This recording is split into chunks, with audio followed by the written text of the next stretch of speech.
Hey, guess who? It's me. But guess who's here with me today, live? He's live, you guys. Mac Rome. Hermac S. Rome. How do you say your first name correctly? It's Mac, M-A-C, Mac Rome, like Mac truck. Okay, and you hit it on stage like a Mac truck, I'll tell you that. Oh my God. Thank you. That's what I try to do, hit them like a Mac truck. You got that right. How'd you learn to be so funny? Oh, I was a class clown. I was a bad class clown, made a lot of bad grades. I was just that kid. You know, when I was in high school, I had like a .64 GPA. He was the only class I could pass. Which was? Swimming. And I was the only black guy who could swim in the school too. Only black guy on the water polo team. The only black dude who could swim. It was pretty crazy. Wow, man alive. I was a horrible student, and that's how I learned how to clown around. There you go. Same with me. Terrible student. So what city did you grow up in? I grew up in Riverside, California. I love Riverside. Oh my gosh. They have a train station and everything. Love it there. And my daughter's out there. She was in Menifee, but she got a promotion. She's in Murrieta now. Oh, okay. Oh, she's moving on up. With another 20 years. What? I said Murrieta is where the money is. Yeah. Another 20 years she'll be back in Menifee, living in a senior community. Okay. Yeah. Where are you from, Linda? Portland, Oregon. Portland, Oregon? I had to get the hell out of there. I heard that. I heard at one point in time they didn't allow black people in Portland, Oregon. I hate to tell you, Mac, but you are absolutely right. Winner, winner, chicken dinner. Holy crap, that city is still so racist, Mac. Wow, I went and did a show up there. It wasn't that bad. I can't lie about that. Portland showed me love. I did 2 different venues, and I had a good time. But I heard that history about it, and I was like, wow, is that really true? Yeah. It turns out it's true. We had our own Hurricane Katrina in 1938, where we purposely flooded the area between Portland and Vancouver. It was called Vanport, the name of the city. We purposely flooded out all the black people, about 5,000 of them there. Yep. Damn Skippy. Well, kind of like, that's been history, and a lot of stuff like that still stays the same. They got a bunch of French doctors out there right now, and they want to experiment the new coronavirus vaccine on Africans. Africans don't even have coronavirus, Linda. What?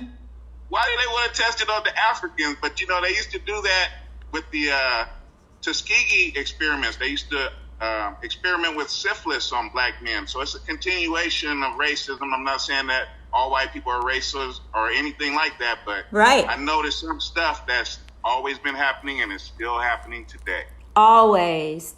And my parents survived the Holocaust. And my dad, you couldn't get him to die because Hitler made sure he got rotten bread every day, which turns out to be a freaking antibiotic. There you go. There you are. Thanks to Hitler. You couldn't get rid of my dad. But on the bright side, back to you, what in the world? You were always kind of the class clown, like a lot of us. But, being the class clown may not translate on stage, but you found a way to take who you are and put it on stage and make it work. Tell me about your beginnings when you were making that transition from being funny, but you had to find your funny on stage too. Actually, I was in the Navy. I joined when I was 17. Thank you for your service. Thank you. But about 2 years after I got into the Navy, I became a cook, a mess specialist in the Navy. Huh? And so every other day I had to cook for 115 men for 2 years. And what would happen is they would come into the galley, and that would be my comedy room. And I would stand there and serve them food, and I would just tell jokes the entire time, and they loved it. Everybody on the ship laughed. The captain loved me because it kept up the morale of the crew. It was real fun. You know, sometimes the officers would sneak in and listen to me telling jokes. It was really, that's how I really knew that I became funny, but I didn't become a comedian until, 26 years later. Wow. The first time you went on a typical comedy stage, were you funny right out of the gate, or was there a learning curve to that venue? No, I bombed my first time out. It was so horrible. I didn't even give the host back the microphone. I dropped it on the floor, jumped off the stage, and went straight to the parking lot. I was out of there. I was gone. But it motivated me. You know, that embarrassment, that type of embarrassment, it totally motivated me. I was like, I'm not going to give up what I want to do, but I can't go out there and do what I just did. So I got to really get behind the drawing board here and do some jokes. And that's what I did. And then actually the first joke that I wrote was that Martin Luther King joke. I don't know if you ever heard it, because I don't think I had enough time when I was in Vegas to do it for you. But that was my first joke that I wrote down, and I still do that joke to this day. It's been 6 years, and that joke still kills them every time. Is there any way that you could do it now, or do you want to do a different joke later, or what do you want to do a joke? Yeah. Let's keep talking. We'll see what happens. Whatever happens, happens. I got you. So you get on stage, you were not funny, you didn't give up. Have there been times in your comedy career where you felt like saying, screw this? Yeah, I feel that sometimes right before I go on stage, just about every show. But I had a friend who, when I first started doing comedy, I didn't start out as a comedian. I started out promoting and producing shows. No way. Yeah. So and it was on internet TV, sort of like what you're doing right now. And so I had a friend. It was a comedian. She was out of L.A. Her name was Judy Brown, and she was dying. I didn't know that, but she booked herself to come to my show, and she died about a week before the show. And when I realized what had happened and everything, I was like, wow. And the next time I felt like I wanted to quit, I was like, you can never quit. That lady was about to die, and she was going to die. She was going to do that and still come do your show. And so, like, her dedication to comedy, that really, it made me not, I'm not like, I want to give up. I've never been through anything like that, and comedy is so fun. It's just, that motivated me to the point. I would feel bad if I said I want to quit after witnessing that. I understand. I was in banking for 20 some years. I lost count. And the lady that got me into it, she said, oh, you should quit working at the Portland gift shop at the airport and come to a U.S. bank. She got me hired, and 6 months later she died. So I felt like I owed it to her legacy to stay. Yeah. So I get what you're saying. Yeah. So when you get up and do comedy, tell me a little bit about how Mac Rome reads a room and you know what to leave out. What do you go through when you're not first on the bill, because you're like you're a headliner, sometimes a feature, you rotate. I've seen your flyers everywhere. So when you're not the first one up, other people have said material, you watch in the crowd, what are you thinking? How do you make adjustments? Well, I like it when the comedians who go before me do well. Okay. And they get the crowd excited, and then you can just kind of ride the wave. If I go first, I try to do the same thing for them. So I don't really look at it. The room, if somebody goes before me, that's all I need to read the room, because I can watch what the comedians before me are doing and what's going with them, whether it's working or not, whether I want to even go in that direction. So if somebody goes before me, I've already read the room before I touch the stage. But if I don't, I usually start out with a little bit of crowd work, not a lot. And then I've got the first few minutes of my set, it sounds like I'm ad-libbing, and I'm not. It's actually a set. Wow. And if people heckle it or anything like that, I can answer them and still, go right back into that set. So nobody really knows that about the first 5 minutes of my set is actually written material. I'll be done. When I first go on stage. That's so cool. I mystify when I'm watching comics and they make something rehearsed look like it's happening in the moment. That's such a great skill. Well, yeah, because you got to do it every night. You know what I mean? Like if you got to repeat that performance the next time, and you got to get the same reaction the next time. So you have to basically do the exact same thing that you did the last time. You know, and you listen to the audience, you listen to what they're laughing about, and as far as your set, you listen to what they're laughing about as far as your set, and you remember that and you repeat that. And that's a lot of the way I write too. The audience helps me write a lot of stuff. I might say something offhand, and they laugh about it. I'll keep that for the next time, you know? Exactly. So I have a question. When you're on stage and you tell a joke and you don't have any tags for it, but they're dying laughing, then do you make up stuff in the moment to keep it going? It depends on how hard they laugh the first time. If I get a good laugh at them and I don't have anything to back it up, I'm gone. I'll go to the next joke. But sometimes, yeah, you know, if it's not a good laugh and I can think of something, I want to punch it up, I'll go for that extra level of laughter. But if they do it, you know, right when I hit it, if they laugh real hard and I'm like, oh, I didn't expect that, then I'll probably go to the next joke. Got it. I was booked on a bringer show in New York at Greenwich Village Comedy Club with Evan Weiss. And when I got up there, he does booker shows where he has like 8 or 10 comics. So it's really like almost an open mic, you know, a paid open mic. And I was like number 9 to go up, and 8 or 9. And when I got up there, it was all guys ahead of me. So my first joke I added and in the moment, and I said, oh my God, thank you so much. It's so awesome to come after 8 men. And I thought the room was never going to stop laughing at the old lady saying that. Jeez. That's a good one either way.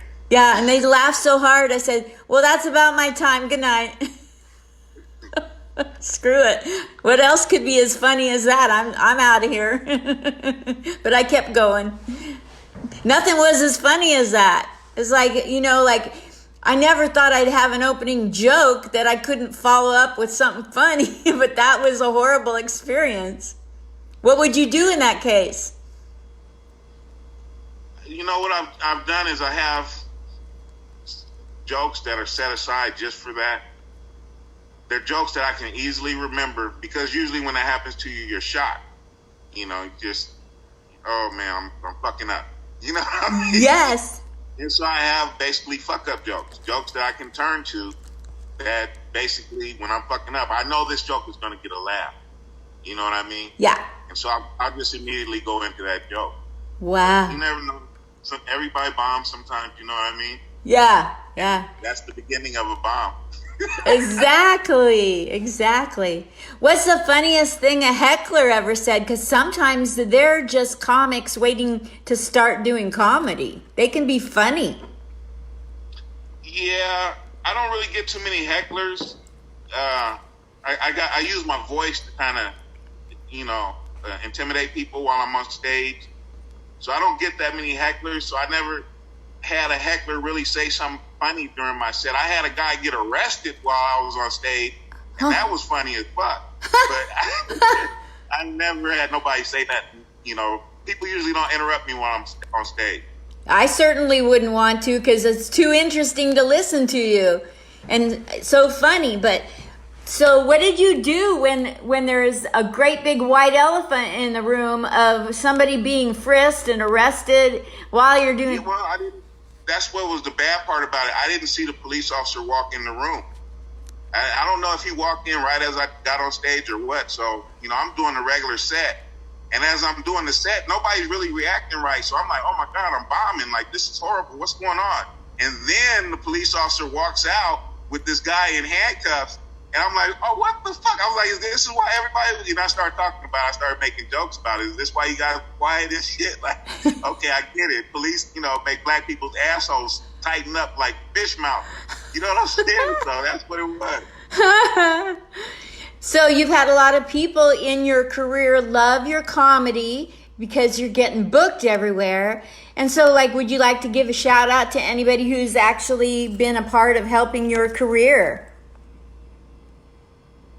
Oh yeah, I work a lot with Jason O. Rogers, Cynthia Miss Arkansas Rudd, Kevin Davis, Anthony Stone. I mean, there's so many comedians that I work with that have helped me. Shane.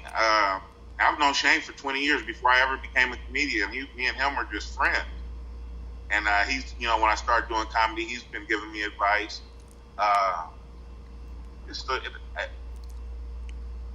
Regina Ivory. I mean, like all the local comedians out here.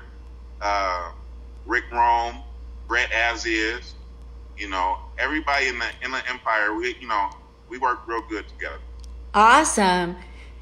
Are you familiar with Rocky Osborne that had Aces and 3rd Street in Temecula? I actually did Aces before they closed down. That's where I met Kevin. Yeah, okay, because Kevin was in the show that I did right there at Aces. Yep. Really?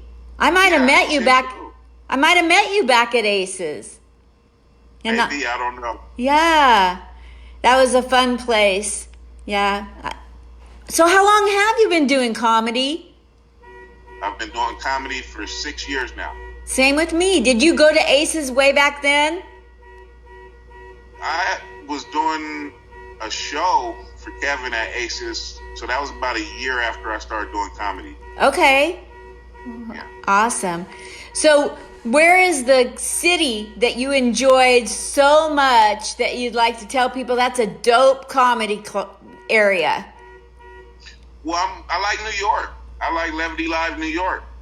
Okay. Or what they call it, West New Yak, or something like that. Yes. But it's it's on the 4th story in that big old mall. It's crowded. 500 people. Everything's state of the art. It's modern. And you're in New York. So what can you say? I love New York. I got people there. That's my favorite one. And I like Philadelphia, the Punchline in Philly. I like that club too. That's a great one. I never got on a show there. I got on a mic, and that was dope. So cool there. Yeah. But yeah. So, this whole shutdown has affected people. So, and it's, I like to focus on how it's going to help us get better, stronger, whatever. In what way do you feel that the shutdown has made you either a better person or it's going to show on stage that you're a better comic in some way because of the shutdown?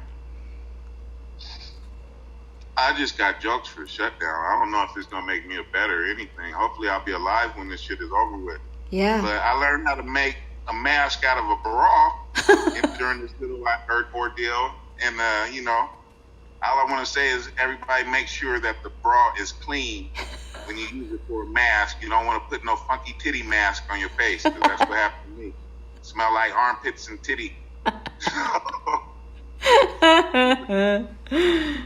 Me and my girl, we've been having cooking contests here, trying to figure out who's the best chef.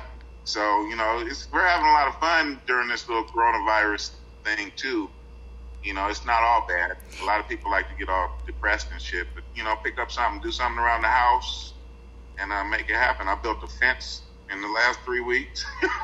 Didn't. So, definitely trying. Well, there is no comedy for us. There's nothing for us. Nothing. So build a picket fence, grab your woman, shove her inside the fence, and tell her, smile, witch with a B. So comedian Miss Arkansas says, and I quote, she would love to interview you on her thing too with Zoom. She's doing interviews and she wants to interview you. Okay, yeah, I'll do that interview too. I'll do anybody's interview, no problem. But yeah, tell her I'll see it when I get off of here. I'll look on Facebook and I'll tell her, yeah. Perfect. So financially, this has to have hit you hard because you're a paid at a certain level comic.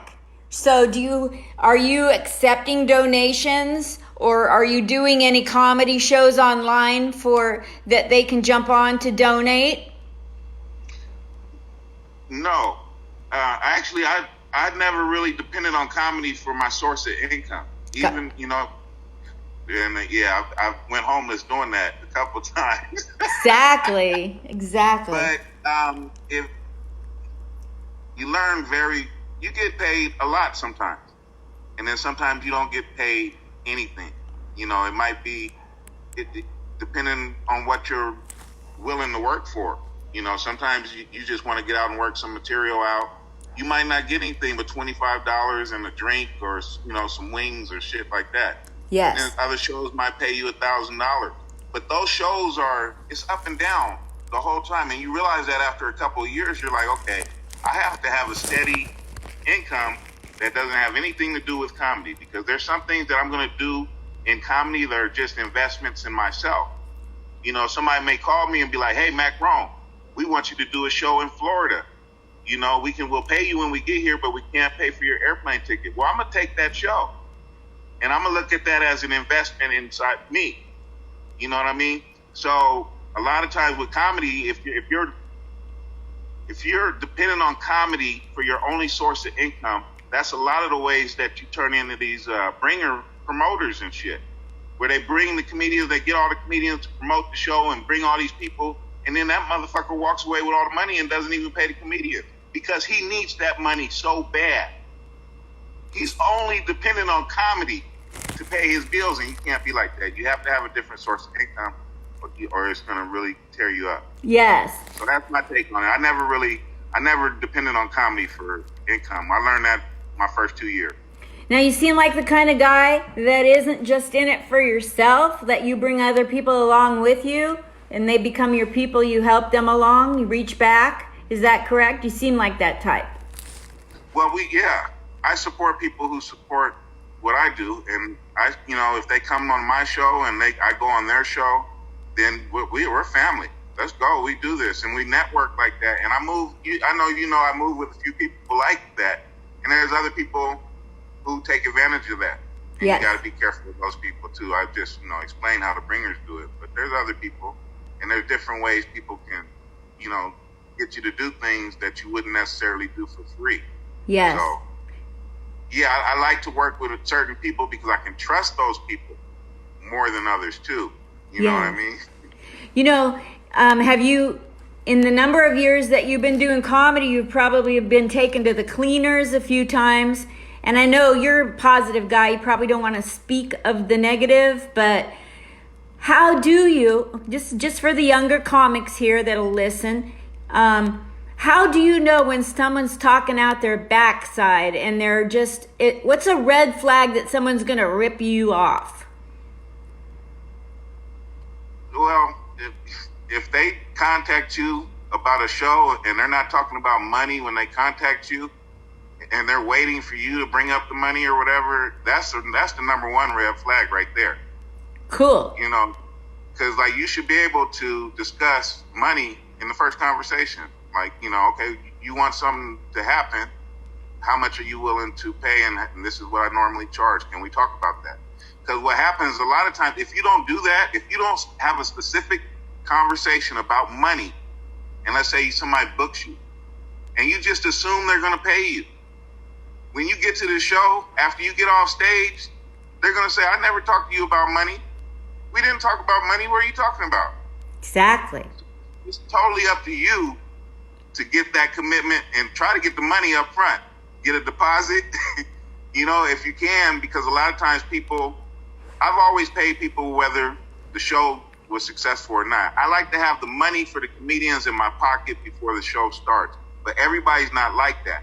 And people will sit there and let the whole show go, knowing they're not going to pay you a dime, and then they'll tell you, hey, man, we didn't talk about money anyway. You don't know how much money that guy just made. He could have made, $2,000, $3,000 right there. And because you didn't stand up for yourself and talk about money in the very first conversation, you're walking away looking stupid. So, that'd be my number one red flag, is if people don't want to talk to you about money, they want you to do something for free. Exactly. Wonderful. Thank you so much for that. So, financially, you never leaned on comedy. So, as far as needing donations, you're good? Oh, no, I don't need donations. Cool. Well, then sorry. I didn't wait for this to happen, Donald Trump is the president. Anytime Donald Trump says everything is going fine and we're doing great, I assume the exact opposite. If he says we're doing great, we're in hell. And so I didn't wait for the coronavirus to stock up on groceries. I didn't wait to save money or anything. This has been a slow motion train wreck. And the only people who really didn't prepare are people who've been paying attention to Trump and believe in the stuff that he says. But I never believe shit that he said. So I always do the exact opposite. If he said it was raining, I'd go outside in a fucking swimsuit. I don't know. Whatever the opposite is, I do the opposite of what Donald Trump says, and I'm all right. So I don't need donations or nothing. Nothing like that. You're on Facebook, and are you on Twitter, Instagram? Where else can people stalk you? Yeah, I'm on Mac Rome on Twitter. On Instagram, it's Mac_Rome. And so people can check me out on there. I usually don't. The stuff that's on Instagram is strictly comedy related. I don't put up like my personal thoughts or anything. It's just pictures and photos from my career. And then Twitter, I really don't utilize Twitter that much. I like to go on there sometimes and advertise shows, but it's not really my media. It's not my, I don't know. I like Facebook better. Let's just put it that way. I used to be real active on Twitter. And when it first came out, I was talking with Sinbad. Uh-huh. And, I'm kind of strange and quirky. So about a month ago, I said, hey, do you remember me from Twitter? And he goes, yes, I do. Like, that's one thing, like if you're a little bit weird, people do remember you. Yeah. So, yeah. He said he'll let me interview him this coming week. So hopefully he's having trouble figuring out the Zoom. It's giving him a hard time on his computer, but I'd sure love to interview him. Yeah, you got to make it happen. This is my first Zoom interview too. Like, I never knew about Zoom until you told me about it, and I downloaded the app and everything, and this is our first time. Yeah, you can be just as good as Jimmy Fallon and Seth Meyers now, just doing this. And Make then my this monologue from home, huh? Yeah. Hey, well, let me ask you a question. Yeah. What do you think about that? Because you're watching that. I don't normally watch those guys on a good day, and so I don't watch them during the coronavirus. But let me ask you this. I have had experience doing television or internet TV, and when you watch the monologues, does it seem like they are more or less funny without the live audience? I think that the material is just as good, and I believe that it affects their delivery, that they're not hearing audible laughter. They're not seeing, there's no energy in their room other than the kids running around or their wife holding a camera. And I think it affects their delivery, but you can tell that the material is just as well written and they're delivering it the way they should. But you can see in their eyes that they're like, when the hell is this shit going to be over? Yeah. Because I guess that energy brings you confidence on stage. Yeah. And when that's lacking, you can't duplicate it with laugh tracks or anything like that. Oh, God, no. You can't make that energy. So, I always, I've seen some really funny people do some stuff, and I'm like, it's just different. It's without the audience, there's no energy there, and you can't pretend that energy is there, and you can't replace it with laugh tracks. So that's why I asked you that question. Yeah, I was writing 15 minutes of clean material because the headliner wanted me to open for her, but I couldn't find any club that would let me get on stage and bore their audience for 15 minutes to try to see if it worked. So I did it out on the grass by myself. And, I was imagining the crowd hearing me and laughing, she never accepted the video submission. I don't know what I was thinking, but I couldn't find a dang club that would let this little barely an open micer do 15 minutes. So I'm going to start an open mic where everybody gets 15 minutes, and it can be loose material because eventually it'll become tight, and guess who they're going to thank? Me. Yeah, that sounds good. I want to be one of the lineup. Yes. As soon as I got the place, if they're still in business, we're going to rock and roll the minute we get out of our rooms. Well, think positive. We coming back. It might take us a little while, but we coming back. Yeah. Well, I think I might have a real good shot at this place reopening because they're not that dependent on the American government because it's a Guatemalan restaurant. I know how to pick them. Okay. Anyway. In Vegas. This is in Las Vegas, right? Absolutely. Yeah. All right, I'm down. You're in. I'll go write it down. So I'm going to let you go. And Lord Almighty, thank you, Mac Rome, for the wonderful. You're welcome. Thank you. This has been fun. Thank Linda you. Marcus Smith. Yeah, and if you want to get the steps on how to do this yourself and you can interview people, hit me or Comedian Miss Arkansas up. We can help you get this rolling for yourself because comics are sitting around with nothing to do and it's illegal to stick their fingers in their orifices. So Where's that illegal at? all over the world, it's like a catastrophe. All right, Linda. Thank you very much. Thank you. Bye. Love you. All right. Love you too.